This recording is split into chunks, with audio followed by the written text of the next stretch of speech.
I guess what started me off in this field was I was a gender studies major and focused on gender studies and incarceration. That led me to working actually with survivors of sexual and domestic violence. There started to see actually the intersection of incarceration and interpersonal violence. Victims of abuse were also being incarcerated at much higher rates. That led me to wanting to work within the system rather than outside, working with survivors, working with people who are in the system and trying to figure out like how we can make our criminal justice system actually function as something that's rehabilitative rather than just punitive. My first job interview was a position in Wall Street. There was a room full of people, and I think I was the only Black female. Called off my name, and he was like, Elizabeth Frederick, and I stood up and I said yes, and he looked around the room and he said, no, Elizabeth Frederick. I knew right away that I did not want to go into the corporate. In my first job, when I was going to grad school, they were very understanding with my schedule. And of course, nonprofit world, a lot of us do not do it for the salary.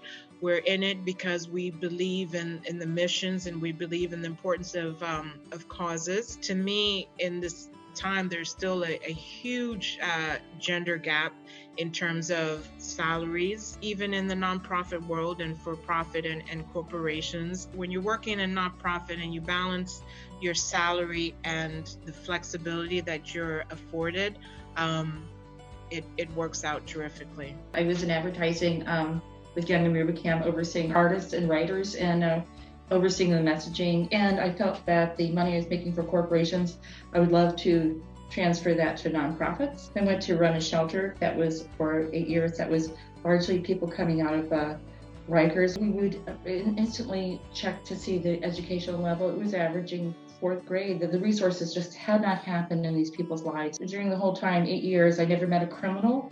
I always met people who didn't have resources. When I became a mom, I did go into just working on fundraising, and one of my first accounts was Avenues for Justice. We have people who can understand the situations women are going through from a lot of different angles, I feel, on staff. And I'm really delighted with the concern and the heartfelt dedication to helping them get where they deserve to be. I'm just grateful to be with this group. I've been doing this work as a consultant for about a year, but have been in the field for about 20 years.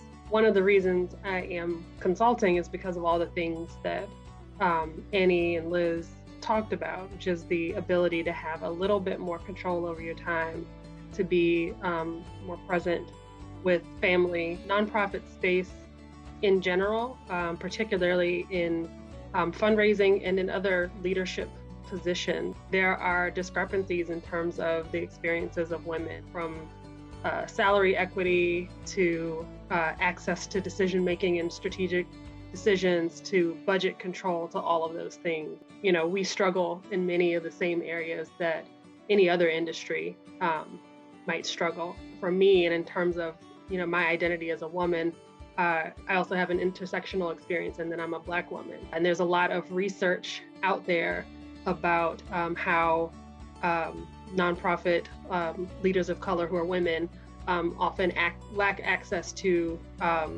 either executive or C-suite positions. Another reason why I'm started to consult is because I hope to be able to support other young women of color in fundraising. My name is elsie.flores. I was a former client, and I'm now a court advocate for 12 years. I believe one of the issues with females in the criminal justice system is they're not heard as they should be. Many females are sexually assaulted in many different ways within the criminal justice system. The wait to get heard is extremely ridiculous.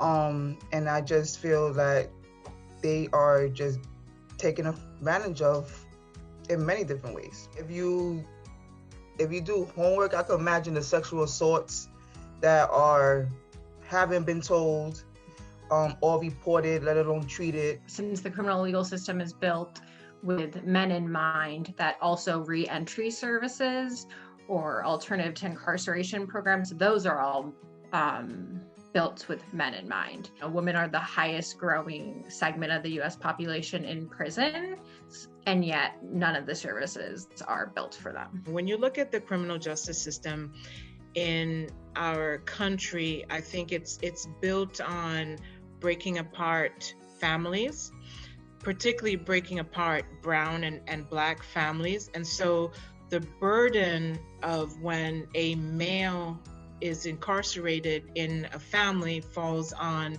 women. So it's the women that have to take time off of work to make those trips, to put money into commissary and the likes. When you look at detention centers that are for women, they lack a lot, just not even in terms of infrastructure. I think it penalizes women who are incarcerated.